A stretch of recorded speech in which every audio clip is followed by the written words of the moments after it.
Украинада согуш башталар менен биздин журналисттик топ Борбор Азиядан келген Украинадагы мекендештердин турмушу жөнүндө бир катар көрсөтүүлөрдү даярдадык элек. Кремлдин бул согушту баштоого бирден бир шылтоосу Украинада шовинизм, андан ашып фашизм бар экени доомат коюлган. Бул кастык пропаганданын эч кандай негизи жок экени биз өзүбүз көзүбүз менен ынандык. Вы ходите по Киеву, вы чувствуете что-нибудь какой-нибудь? То же самое.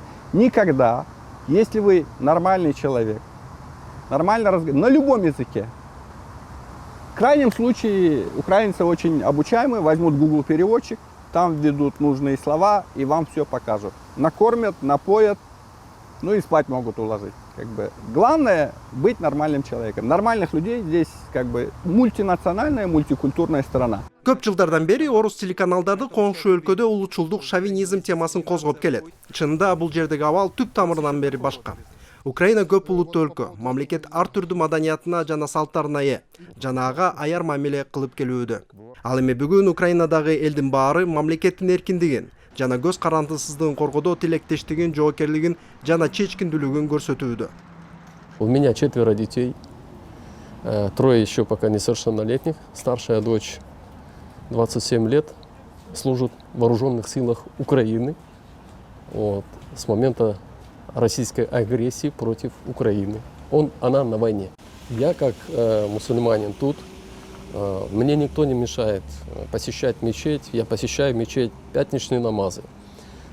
Для нас, для украинских мусульман, в частности, для меня эта война священная.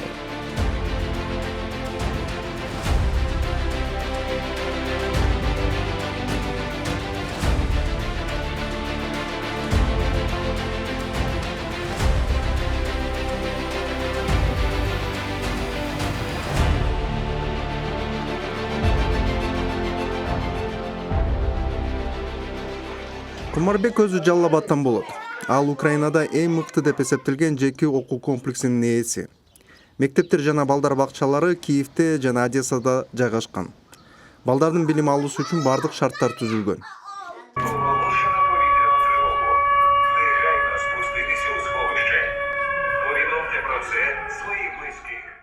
Украинадагы согуш албетте окуу процессине залакасын тийгизди.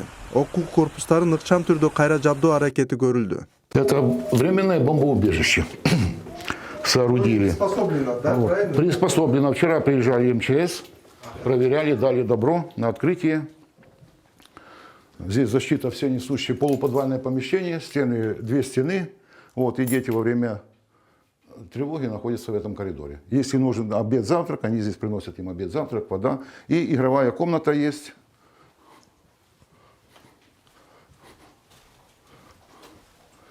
Игровая комната, и во время, если тревога, они здесь спят.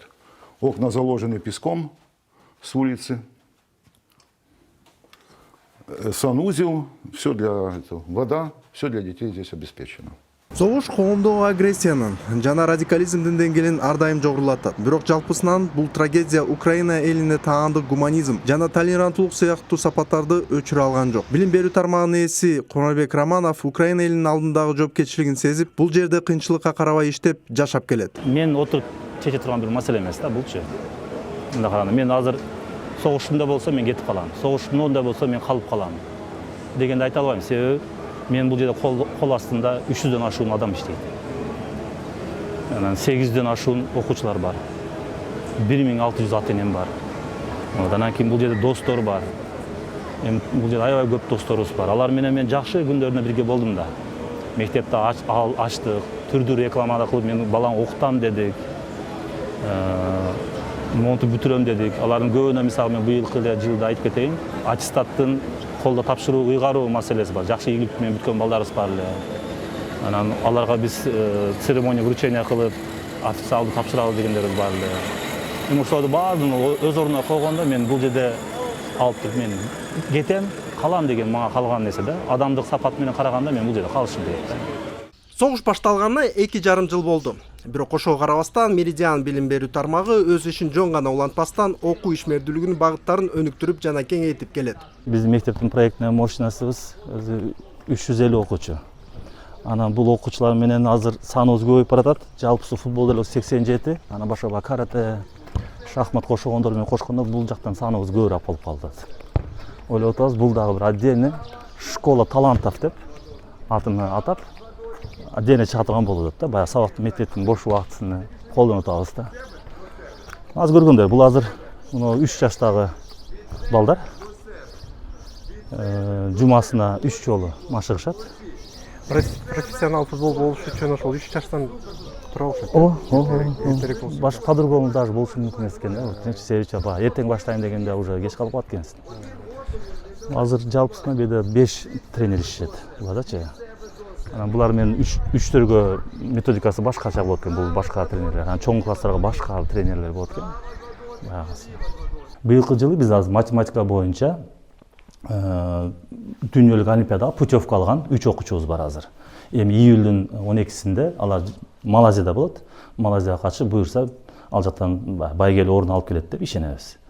Анан бул олимпиадалар боюнча болду. Конечно, биз история сабагынан боюнча баягы өздүн Украинанын олимпиадасына катышабыз. Украина тили боюнча, история тили боюнча биздин биринчи орундарыбыз бар. Мына мисалга историядан Арсен Додонов деген жигитибиз, окуучубуз история сабагынан биринчи местаны алып келди. Улуттук олимпиада боюнча. Анан быйылкы экинчи тармагыбыз жакшы университеттерге өткөрүү болуп эсептедик да бизчи максат койгонбуз. Ал боюнча биздин 3-4 окуучубуз буюрса эң мыкты деген университеттерге өттү азыр. Мисалга бирөөсү эле айтайын, Нью-Йоркский университетте билет болушуңа.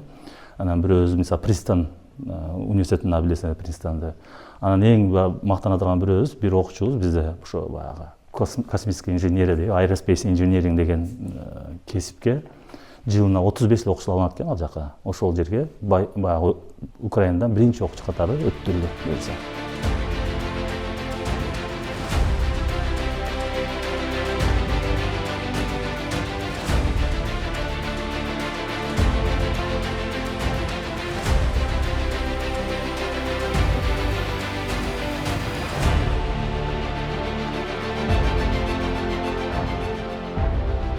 Те 2000-жылдардын башында Азиз Эркинбаев Киевке көчүп келип, ошондон бери бизнес менен алектенип келет. Ал жерде анын аксессуарларды жана кездемелерди саткан бир нече дүкөндөрү бар. Албетте согуш анын бизнесине олуттуу зыян келтирди. Товарларды сатуу кескин кыскарган.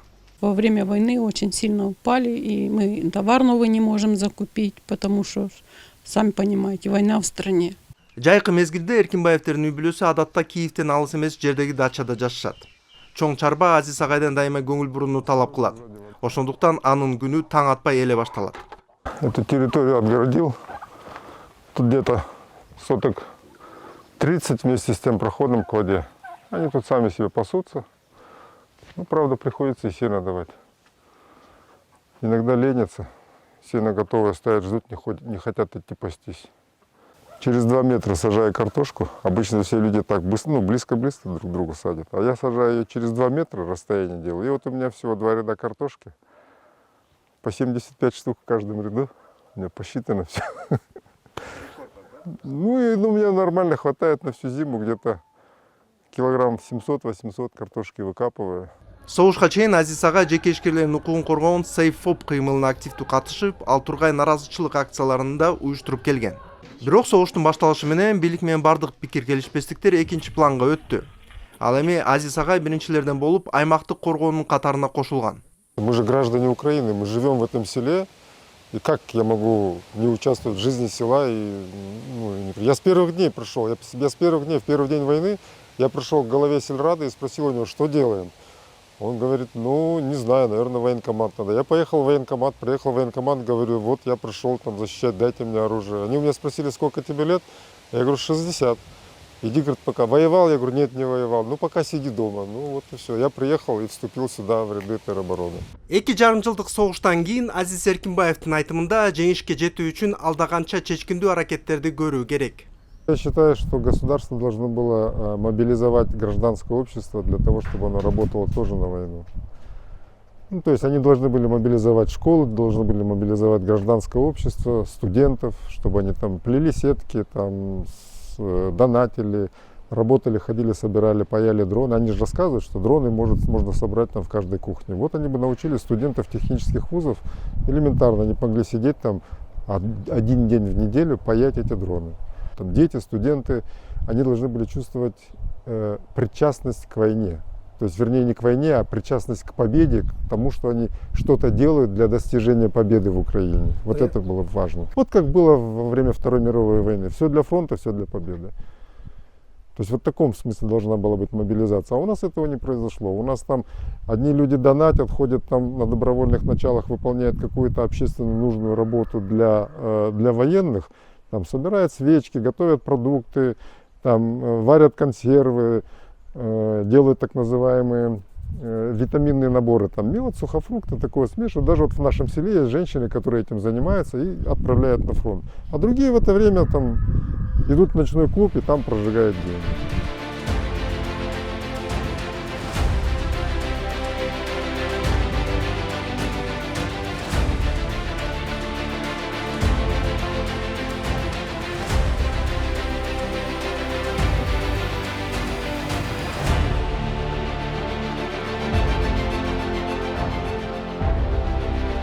Кыргыз диаспорасынын мурдагы башчысы Таалай Сары көп жылдан бери Украинада ишкерлик менен алектенип келет. Болуп жаткан согушка карабастан ал келечекке оптимисттик көз карашта.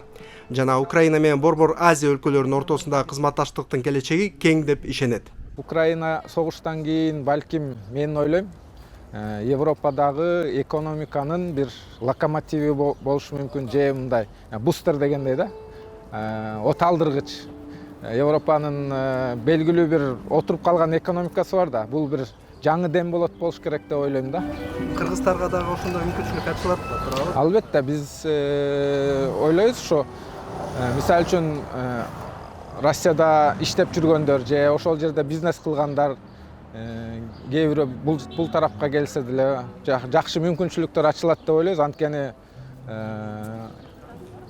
дүйнөлүк экономик эксперттер айтканда бир 1,5 триллион менен 1 триллиондой акча куюлат депчи Украинанын экономикасына. Ошону менен катар Европадагы терезе ачылат. Ооба. Биринчиден бул жерде жанакы документалдык нерселер оңоюраак бүтөт биздин жарандарга. Бул жерде отуруп өндүрүш ачып, же соода борборлорун ачып, анан Европа жака товар сатса, экспорттосо мүмкүнчүлүктөр болот.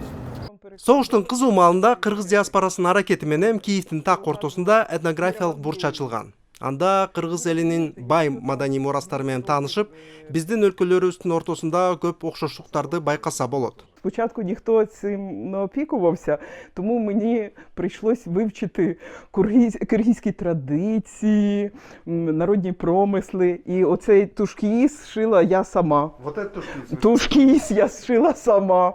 Кереге я вивчила, скачала інструкцію по збірці юрти. І ми робили це з... Його ви самі Ну, з цих коробів пластикових. Ми фарбували, збирали. Там у нас шахи є, Киргизія називаються, вони десь 70 якогось року. Я вам навіть відкрию, покажу, бо вони дуже цікаві. Ті звичайні, і там шахи, а це шашки навіть. І називається Киргизія. Ну, одяг для дівчини теж мені прийшлось шити, бо в нас не було у що її вдягнути. Цей сундук я в Бішкекі побачила на ринку, зробила цей малюнок. Так, в нас там лежить багато, у нас колекція. Ми в дитинстві грали. Так, хлопці теж збираються і розповідають. Форма більярда. І бішик, да? Бішик, там 3 покоління дітей виросли. І тундук, да? Форма нашої. Ну так, я ж розумію, що на прапорі я бачу, чому на прапорі перехрестя то саме таке. Бачите, киргизька і українка, а там види киргизькі і українські, вони дуже схожі. Іменно похожі? Так, бачите, Бішкек, Київ, і озера дуже схожі, Карпати дуже схожі. Ви бачите, що тут, я саме шукала щось таке подібне. Ось остання книжка, якраз яку Мірлан видав, це переклад казок киргизьких українською мовою. Це свіженька, так, так. Да, там ілюстрації дуже класні. Иллюстрация красивая. Мгм. Висловлювання отак на серці намальоване. Він каже, а можна зробити так хату і юрту? І ми відкривали куточок до Дня рідної мови. І тут якраз вийшло, ми так намалювали от з Лілією. Гібрид, так, бачите, тут двері українські, а тут двері в юрту. І висловлювання про мову ми підібрали киргизькі і українські. Аналогичные получается. Ну, вони не дуже аналогічні, але про мову. Але про мову. Кыргыз-казак салттуу боз үйү гуманитардык жардам иретинде согуш жүрүп жаткан Украинанын Буча, Киев, Одесса, Днепр жана Харьков шаарларына жөнөтүлүп, жарандык дипломатиянын символуна айланган. Катардагы казакстандыктар, жарандык активисттер, бизнес жана диаспора өкүлдөрү боз үйлөрдү сатып алууга, керектүү жерге жеткирүүгө жана орнотууга акча чогулткан. Мындай тилектештиктин тамыры байыркы Ашар ыкмасына барып такалат. Всі вони працювали як пункти незламності і підігріву. В кожній юрті був генератор, Starlink. Люди приходили, підзаряджали гаджети, працювали в інтернеті, грілися. Ми пригощали чаєм, кавою, печивом. Навіть заходи проводились, якісь багато заходів було. Приходили актори, проводили концерти безкоштовно. Дуже було гучно, багато людей. В день проходило до 700 людей. Люди здесь гуляют, заходят, Ознайомлюються. заходят и сразу ознакомляются. Звісно, дуже їм цікаво. Юрта дуже позитивна, дуже світла. І нам це незвично, дуже цікаво нам це житло. А вам не кажется, что узоры, они схожи украинскими узорами в том числе? Є. У нас багато чого переплітається. У нас скриня теж у нас була. Сундуки, да, такі? Так. Да, похоже? Оці візерунки на килимах і на вбраннях, вони теж нагадують. У нас вишиванка, як вишиванка в кожній області, про щось своє може розповісти, так і тут ці візерунки. Оце, наприклад, це символ тюльпанчику, бутон, листочки, бо батьківщина тюльпанів – Казахстан. По всьому світу, в ту ж Голландію тюльпани пішли з Казахстану. Оце от роги, символ архарів, які в горах живуть. Хвильки оці Каспій. Ці ще стрічки мені нагадують наші рушники. Вважалося, так розумію, чим більше... Так. У нас теж рушники були. Чим більше цих стрічок в юрті, тим багатша юрта. І теж оцей орнамент про щось внесе свій оберіг. На добробут, від зглазу, щось таке.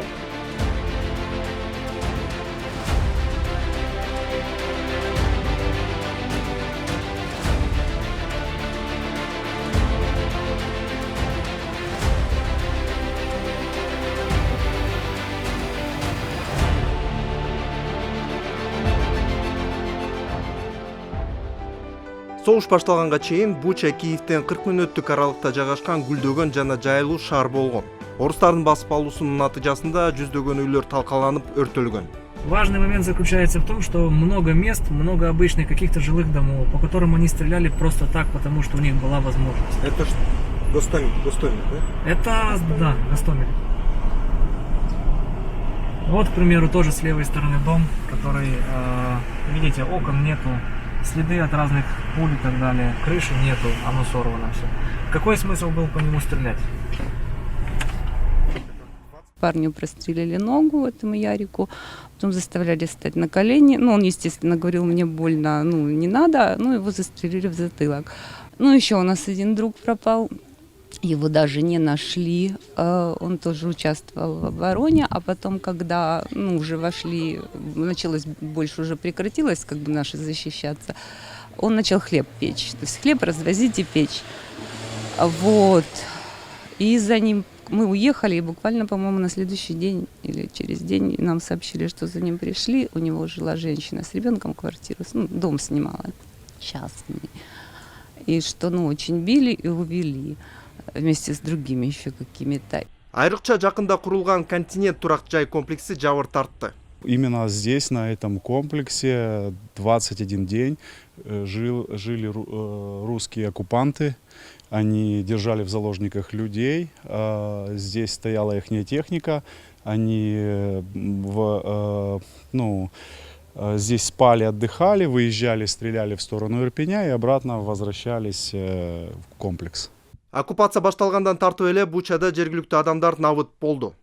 В этот дом попали с БМД, боевая машина десанта, 2 снаряда. Увидели, что там был человек, и там просто человек смотрел в окно, увидев танки. Ну, вы представляете, короче, идет колонна 3 часа. 3 часа шла колонна вот здесь вот. И люди все перепуганы. 27 числа еще ж никто же не мог ожидать, что они так быстро дойдут до Бучи. 2 жылдан кийин Киевдин жанындагы шаарчалар Буча, Ирпень жана Бородянка ыкчам иретинде калыбына келтирилип жатат. Бирок адамдардын жараланган жүрөгү жана ураган жан дүйнөсү айыгып кетишине дагы көп убакыт керек. Мынакей подъезд. Карасаңыздар. Бул жерде ошол буюмдарды үй тиричилигин алып кетүүгө эч кандай мүмкүнчүлүк болбогон белгиси. Тапкан жери. Киргенге деле кооптуу окшойт. Ну, первая бомба прилетела в тот дом. Это было 15:45. Где Бэнкси, да, вот это? Ну да, тут. І потім через якесь время, я не знаю, я трошки мене вибило із себе і прилетіло сюди. От де нарисована скрипачка, це була моя кухня. Я там жив. Да. Люди ничего не успели, и вещи остались. Ні, все, звісно, все осталось. А потім, коли вже бомби упали, то те, що не догоріло, вони з танків добивали. Їхали, просто так. Раз дуло подняв, бум, вистрелив. Квартира сгорела. Мынакей Бородян шаарындагы бузулган бир үйдүн дубалына Бэнкси аттуу легендарлуу сүрөтчү мындай граффитини тартып коюптур. Тарткандан кийин уну ошол атайын курчалашкан. Туура анткени эч ким бузбаганга болгон аракет. Эми чынында абдан сонун чыгарма болду деп эсептейм. Анткени ошол Украина элинин мындай баатырлыгын, таймамастыгын мүнөздөгөн сүрөт болду окшойт. Орусиялык оккупация аягына чейин каршылык көрсөтүүгө даяр экенин билдирген сүрөт болду.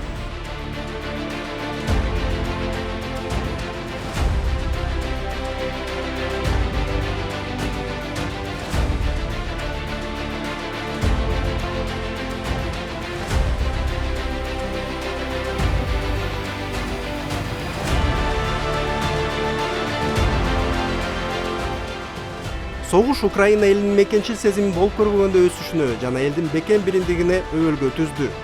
Балким Украинанын бир бөлүгүн убактылуу басып алууга болот, бирок ар намысы жана эркиндиги үчүн күрөшүп жаткан элди жеңип чыгуу мүмкүн эмес.